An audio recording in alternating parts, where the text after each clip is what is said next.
Hello, welcome back to the channel, and this is a channel where we give you reviews, sometimes do playthroughs, don't do unboxings, but we generally like to talk a load of bollocks about tabletop gaming in general. And in this video we're going to be talking about an abstract dexterity game. We're going to be talking about Kugo. In this game you'll be arranging all the stuff that's in this box into different courses or games. You're flicking discs around the games that you have created to see who will win the game of Kugo. So in this video we're going to be giving you a very brief overview of the rules. It's going to be a bit tricky because it's basically like a toolbox. We tell you what we do like, what we don't like, then we'll come back and we'll tell you whether or not Kugo is worth your time and bother today and in the future. So remember, if you are new here, then please consider subscribing to this channel, hit the like button and all that YouTube bullshit.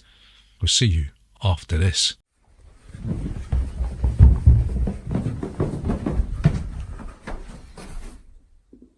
Bollocks! So Kugo, how'd you play this game? So Kugo doesn't really have any sort of rules as such. The main rule is you're going to be flicking a disc around whatever type of game you're going to create with the pieces in this box. Like I've already said, it is essentially a toolbox that allows you to create some of the games that are either in this rulebook or online, or you can create your own shit if you have got a brain inside your skull, right? So inside the box you're going to find loads of different wooden pieces. You're going to have 6 pucks. They're going to be numbered 1 to 6, alternating between white and black. It's going to be 4 ramps. It's going to be a big piece called the cup, 12 black and white skittles, 27 different dice with different symbols on it, a few other blocks, and some cards with like a death's head on it or some goals and shit. So you're going to be arranging these pieces on the table to make different games. The pamphlet that you get inside the box is divided up into short games and long games. There's 3 short games. You've got the dueling flickers, deadly rebound, skittles for everybody. Skittles is like a bowling thing. Dueling flickers, you're going to be arranging these ramps to try and be the first to flick your disc into the cup in the center, and deadly rebound is basically trying to flick off of a wooden block to get your disc onto the skull mat. Yeah, so there's 4 other long games. You've got the castle catapult. This is like a crossbows and catapult thing, so you'll set up a wall in the center of the table. You'll be flicking your disc over the ramp to try and knock over some skittles on your opponent's side. It's capture the flag variation, where you'll be trying to capture your opponent's skittle, which is like basically a flag and that. And there's a couple of other games there called Kugo KO and Obliterate, where you'll be trying to knock pucks out of the playing area and knock over some more skittles. Yeah, there's more games online. If you scan a QR code, it will take you to their website, and there's a few games on there that you can play instead of these, or you can make up your own ones. And if you do that and you fulfill the objective of the game that you've made, you'll be the winner of Kugo, won't you? Oh yeah, do we like about Kugo?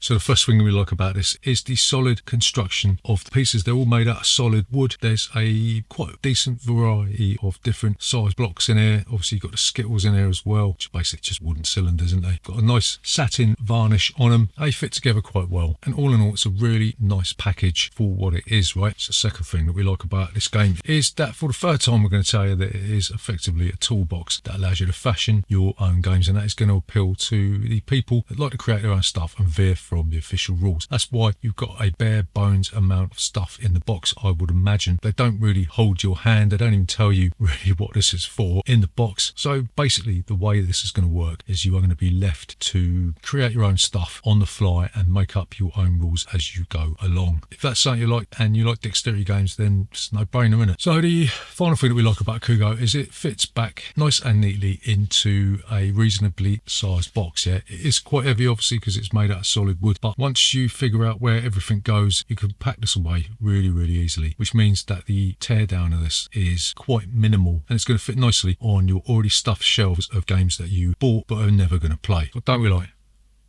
about Kugo?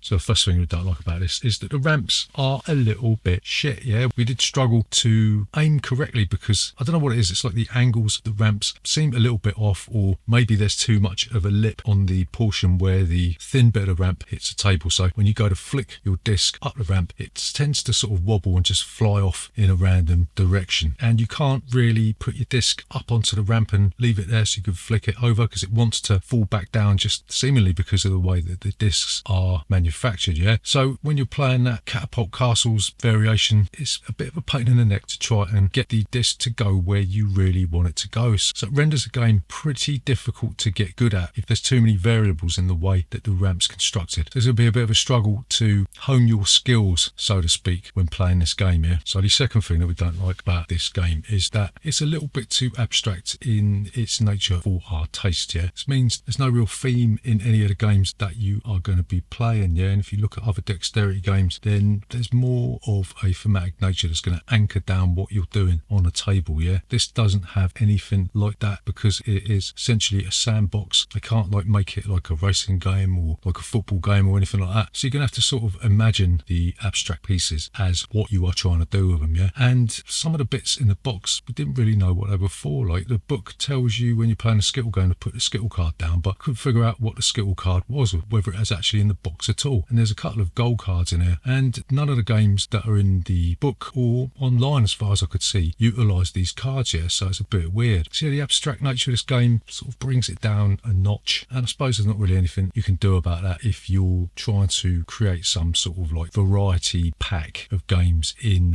one box, innit? Final thing that we don't like about this game is that there seems to be a lack of unique experiences that you can make with the stuff that's in the box, yeah? Like we said previously, there's only 7 games inside the box. There are more online, but they all seem to be very similar in nature, whether you're trying to knock down the skittles, trying to flick discs into a cup or something. Just found myself going through the list thinking, well, that's a little bit similar to that one, isn't it? Or we played that one before. It's just like a variation on the theme, you know? So yeah, it does seem a little bit limiting, even though there is a big variety of stuff in the box. Effectively, it boils down to a couple of ramps and some different size blocks of wood, you know? So I don't know. There is a way for people to upload their own game ideas to that website. So maybe if somebody invents a killer game with this stuff, then maybe we'll change our minds, you know what I mean? To summarise, is Kugo worth your time and bother today and in the future? So we're going to say maybe, maybe not. Kugo is an interesting experiment that largely succeeds in what it sets out to do, and that is to provide you with a toolkit to make up your own games. And herein lies its biggest weakness. Most of the games you can make are pretty similar, and coupled with the abstract nature of the pieces, feel a little bit empty. That being said, Kugo is a unique idea that we did have fun with. I would just question its longevity and how long it would be before we reach out again for Clask or Pitch Car. So there you go, that is Kugo. Remember, if you are new here, then please consider subscribing to this channel with the like button and all that YouTube bullshit. See you next time.